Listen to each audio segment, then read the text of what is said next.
Bom, muito boa noite a todos. Nós fizemos hoje uma sessão do Senado Federal, excepcionalmente nessa segunda-feira, para poder apreciarmos, dentro do prazo de vigência da medida provisória, o projeto de lei correlato do Desenrola, que é um programa do governo muito importante para resolver o endividamento das famílias brasileiras. Havia essa premência do tempo de aprovação. Quero cumprimentar o trabalho realizado pelo relator, o senador Rodrigo Cunha, que se dedicou muito a esse tema, que cedeu, inclusive, essa possibilidade que fizéssemos até hoje essa apreciação, de modo que ele, inclusive, contribuirá com novas sugestões para poder resolver o problema do endividamento dos brasileiros e encaminhará como um projeto de lei autônomo. Mas, de qualquer forma, agora o Desenrola é aprovado nos termos que veio da Câmara e nós encaminhamos a sanção do presidente da República, que, quero crer, deve sancionar esse projeto até amanhã para que seja incluído no ordenamento jurídico como lei dentro do prazo da medida provisória. Foi a reunião agora com as centrais sindicais?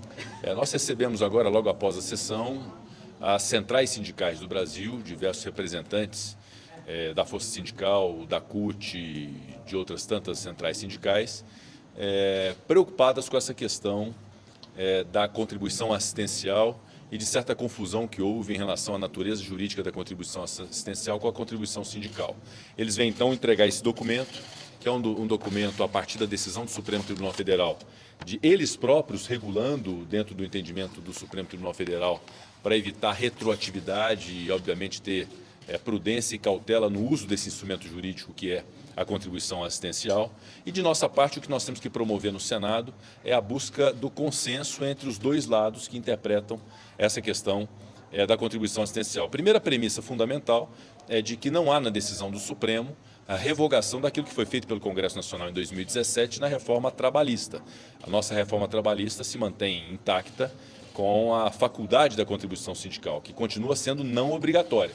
Esse é um ponto também muito importante. A contribuição assistencial pressupõe o êxito do sindicato na negociação coletiva e esse êxito, obviamente, compartilhado com os empregados. De qualquer forma, nós estamos buscando, já há algum tempo que isso está sendo gestado, que é uma forma de fomento dos sindicatos, não só de trabalhadores, mas também dos sindicatos patronais. É importante haver a vida sindical no Brasil, haver instrumentos e condições para esses sindicatos dialogarem e chegarem num bom termo, tanto para empresas quanto para empregados, e isso ficou de ser entregue nos próximos dias. Uma forma de composição entre sindicatos patronais e sindicatos dos trabalhadores, uma forma de autofinanciamento desses sindicatos, que não importe na volta da contribuição sindical obrigatória, algo com que eu próprio tenho reservas e eles próprios nem defendem, e a própria garantia na contribuição assistencial de haver o direito de oposição ao empregado, que é algo também que está na legislação e na própria decisão do Supremo Tribunal Federal. O fato é que é perfeitamente possível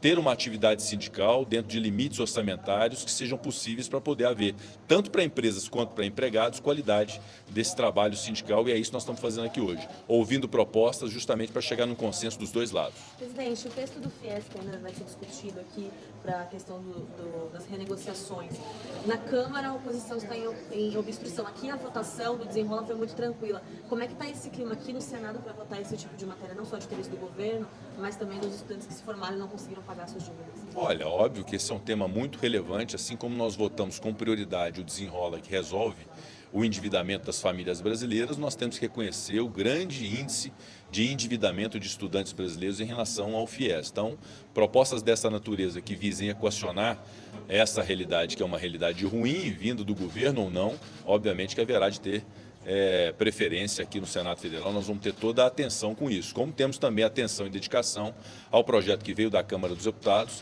das cotas, que está sob a relatoria do nosso senador Paulo Paim, que obviamente também é uma prioridade nossa de ver apreciado rapidamente. Então, obviamente, nós temos sensibilidade para essas causas que são sociais, em especial em função do apoio do governo federal. O Senado Federal tem buscado contribuir para o governo com as pautas que interessam ao Brasil. Amanhã na tarde tem na pauta o projeto de regulamento do direito de enfim, acaba regulamentando o direito de oposição. Nessa conversa que vocês tiveram, houve alguma manifestação nesse sentido, para que esse projeto não vá além, até que seja discutido todo da reforma? Bom, primeiro o reconhecimento de que a contribuição assistencial é diferente da contribuição sindical. A contribuição sindical continua não obrigatória e a contribuição assistencial existe na consolidação das leis do trabalho e pode ser exercida quando há algum êxito do sindicato, garantindo-se o direito de oposição do empregado. Isso também é um direito que nós não negamos que exista e precisa prevalecer. Obviamente que é legítimo pretender regulamentar esse direito de oposição, até para que ele possa ser exercido pelo empregado que não deseja contribuir com essa contribuição assistencial, mas eu acho que toda essa celeuma pode ficar prejudicada a partir dessa busca de composição de um projeto que vise o financiamento dos sindicatos patronais, dos sindicatos de empregados, e todos fiquem, no final das contas, contentados e atendidos com esta proposta que pode ser gestada no âmbito do Senado. Então, nós vamos aguardar os desdobramentos da CAI, da Comissão de Assuntos Sociais, mas nesse ínterim, eu considero que é mais importante nós discutirmos uma forma de financiamento dos sindicatos no Brasil que não envolvam essa obrigatoriedade para o empregado, do que projetos que às vezes não resolvem todo o problema. E é isso que nós estamos buscando exercer aqui, ouvindo as centrais sindicais, ouvindo os sindicatos. Vamos ouvir também os sindicatos patronais, as confederações, como CNI, CNT, CNC. É muito importante que todos participem do debate, o Sistema S, inclusive, também, que deve participar do debate e contribuir com a solução. Então, ouvir todos os lados para a gente poder ter um bom termo nisso. O senhor pretende não trazer esses projetos para a pauta do plenário enquanto estiver tendo essa conversa geral? A rigor, projetos de autoria dos senadores são terminativos nas comissões, né? Então não ficará nem a meu critério encaminhar ao plenário ou não. O que eu estou buscando é ter um consenso nesse tema que envolva todos os lados, patronal e empregados, e que garanta o financiamento do movimento sindical sem obrigatoriedade de contribuições aos empregados. Presidente, tem um projeto na CAI, do Rogério Marinho, tratando desse assunto, está na pauta da CAI ou não? Como vai ser? Foi a pergunta do colega. De fato, está na pauta da Comissão de Assuntos Econômicos. A Comissão de Assuntos Econômicos tem a sua prerrogativa de deliberação a respeito dessa matéria. Eu acho que é muito razoável se buscar a regulamentação desse direito de oposição, mas, repito, nós estamos buscando uma forma que seja uma forma definitiva e geral para solucionar o financiamento dos sindicatos patronais e dos sindicatos de empregados. Eu acredito muito que no decorrer do mês de outubro nós possamos entregar essa fórmula através de um projeto de lei. Sobre a avaliação a mandato do Supremo Tribunal Federal, como fala do senhor a respeito, o senhor acha que tem como prosperar?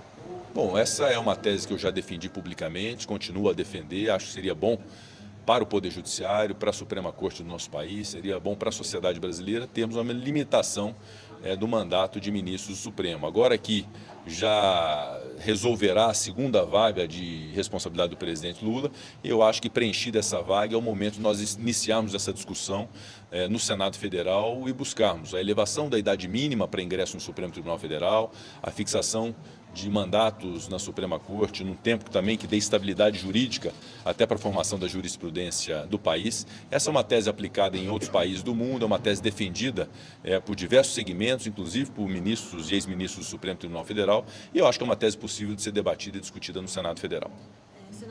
Presidente, sobre o marco temporal, o Congresso se debruçou, STF já tinha votado antes, há alguma negociação ou preocupação do Senado hoje em relação aos vetos presidenciais, se vai votar o texto, se vai vetar o texto, se vai ser parte, tem alguma parte que já está em discussão?